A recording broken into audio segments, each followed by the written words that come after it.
আমার ভাইরা তাদের অক্লান্ত পরিশ্রমের মাধ্যমে বিভিন্ন জিনিসপত্র তৈরি করে। আমরা কিন্তু পক্ষান্তর বলতে পারি তারা কিন্তু ইঞ্জিনিয়ার। অনেকে বই পড়ে ইঞ্জিনিয়ার হয়, অনেকে দক্ষতার মাধ্যমে কাজ করতে করতে ইঞ্জিনিয়ার হয়ে যায়।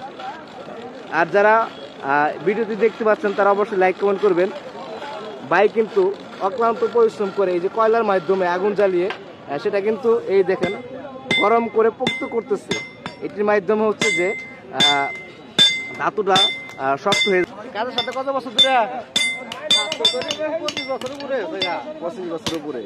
আপনি দেখতে পাচ্ছেন যে এই ভাইটি সে আগুনের তাপের মাধ্যমে একটি টিলারের ফাল যেটা বলে সেটা রিপেয়ার করতেছে।